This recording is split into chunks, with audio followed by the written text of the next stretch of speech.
In this video, we will continue to look at conditional permutation problems. Our first example in this video is 5 math books and 4 English books are to be put on a shelf.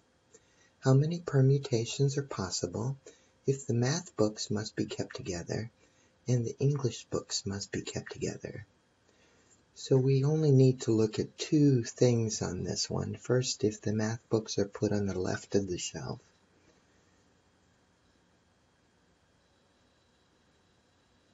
And then if the math books are put on the right.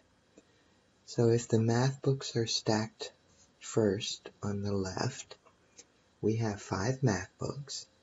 So we have 5 ways to pick our first book to sit on the shelf. And then once we put that book up there, then there's only 4 left.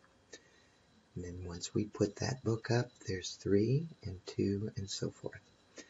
And then next to that last math book, we have 4 ways to pick the English book.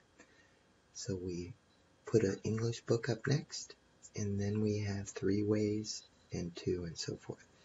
And the product of those is 2,880. Then we need to consider if the English books are stacked first. Now, we didn't need to rewrite this product because we're going to have the same number of choices, but I wanted to show you that if we stick our English books first, we have 4 ways to choose the first book, and then 3, 2, 1, and so forth. And then when we're putting the math books up, there's 5 ways to pick the first math book, and then 4, and so forth. So again, that product is 2,880. Now to find the total permutations, we're just going to add those two together, these two numbers, and we get 5,760 permutations. Our next example, how many different 4-digit odd counting numbers can be formed if no repetition of digits is permitted? Now to guarantee that we have an odd counting number, again there's 4 spaces because we want 4-digit counting numbers. To guarantee that we have an odd counting number, I only have 5 choices for the last digit. And then we fill in this one. Because there's no repetition, the digit that we picked here cannot be used again. And we're not allowed to use a 0 here, because if we put a 0, then that would no longer be a 4-digit counting number, because a 0 would be counted as a placeholder.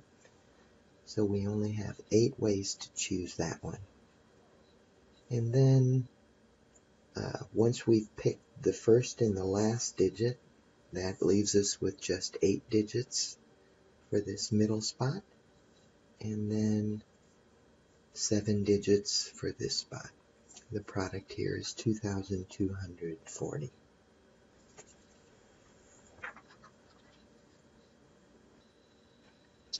In our last example, an elf, a gnome, a fairy, a pixie, and a leprechaun are to sit in a line.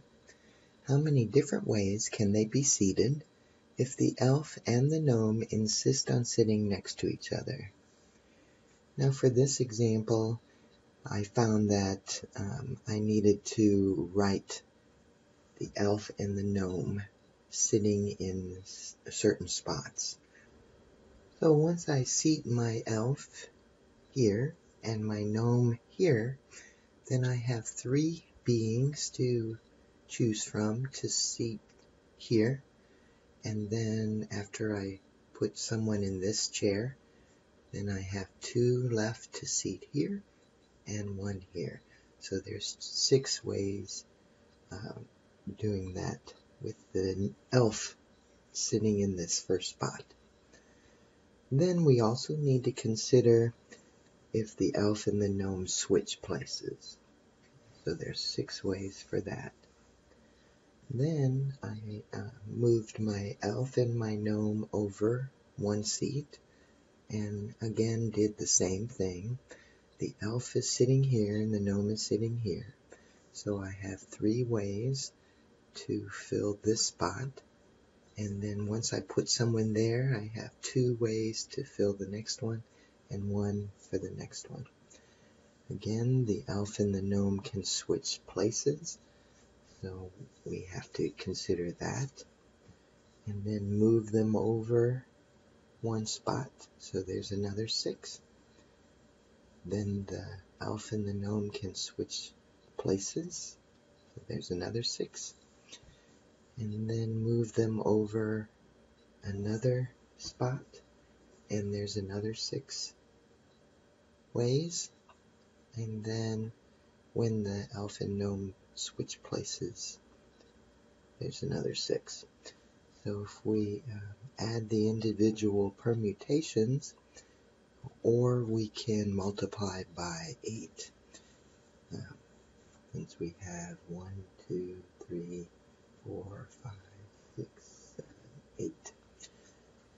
8 times 6 is 48.